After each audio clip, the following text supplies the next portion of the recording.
Então eu creio que tanto eu quanto minhas irmãs, o Senhor alcançou mediante a intercessão da minha mãe. Disciplina de um lado e intercessão do outro. Eu creio que no fundo ela também não dizia apenas tem misericórdia delas, mas o clamor dela era tem misericórdia de mim, né, para que a minha casa te sirva. E aí num belo dia, num culto, e esse culto, ele caía num dia que era o mesmo dia que ia ter um evento especial na praça onde tinha o baile que eu frequentava. Então, nesse dia, eu já fui pro culto, depois de muita discussão dentro de casa, com a roupa do baile. Meu Senhor. Então, pensa na roupa. Eu fui pro culto com a roupa do baile. Santo Porque Deus. eu dizia assim, quando o culto acabar, eu vou pro baile. Porque o caminho de volta para casa passava bem na praça onde ficava o baile. Baile esse, lugar esse que de muitas vezes minha mãe foi lá e a gente via lá na ponta da quadra e a gente já dava a volta, porque não tinha esse negócio não, ela pegava a gente onde a gente estivesse. E aí eu fui com essa roupa depois de muita discussão, fui depois, então ela não me viu, eu falei que ia e fui, mas fui com a roupa do baile. E aí cheguei e sentei no último banco da igreja, para tentar não chamar muita atenção e pensando, depois que o culto acabar, eu vou direto pro baile, já olhando pro relógio, assistindo o culto e olhando pro relógio. Esse culto que não acaba, eu tenho que ir pro baile, né, e tal. E foi um culto, assim, lembrando que, apesar de hoje, né, ter muito envolvimento, né, ser conhecida como uma pregadora pentecostal, eu entreguei minha vida para Cristo numa igreja extremamente tradicional, que é a primeira igreja batista da Posse que está lá até hoje. Uau. E era bem tradicional mesmo, aquele culto, assim, bem... aquela liturgia bem tradicional. E o Senhor realmente presente.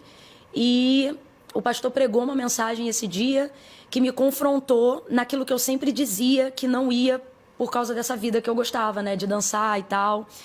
E aí, toda vez na hora do convite eu não ia, porque eu dizia assim, eu não posso ficar lá e ficar cá. Então, assim, eu dizia assim, no dia que eu me consertar, eu vou. No dia que eu me consertar, eu vou. E eu achava que eu tinha, porque realmente o estilo que eu vestia, o tipo de vida que eu levava, não combinava com aquele ambiente. Então eu pensava, não é correto isso. E eu falei, não dá, mas nesse dia, à medida que eu dizia assim, não dá para ir do jeito que eu tô, o pastor pregando, ele dizia assim, porque Jesus disse, vem como você está, vinde a mim todos vós que estáis cansados, sobrecarregados, né, oprimidos e tal, e eu vos aliviarei. E naquele dia, eu fui tocada profundamente, porque eu amava o Senhor, Lu. Eu ficava pelar e pecar, mas eu amava o Senhor.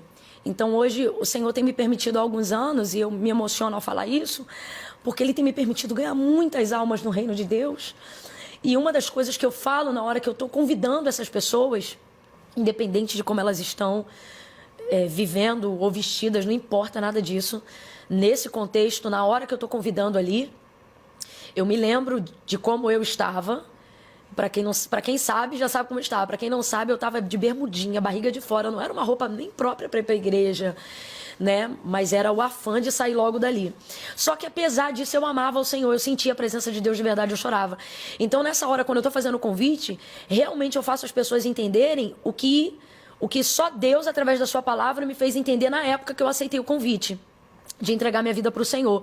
Porque as pessoas diziam assim, a impressão que você tem quando você entra numa igreja que é um ambiente religioso, com pessoas que têm uma vida de renúncia e uma vida modesta, é que você está num ambiente onde tudo coopera para que você seja como elas. E quando você não se vê dentro daquele ambiente, você pensa que aquele ambiente não é para você, por mais que você sinta a presença de Deus naquele ambiente. Então era assim que eu me sentia. Hoje, então, quando eu convido as pessoas a entregarem suas vidas a Cristo, eu percebo que eu tenho que fazer elas entenderem que elas não têm que se consertar para vir, mas elas têm que vir como elas estão de fato.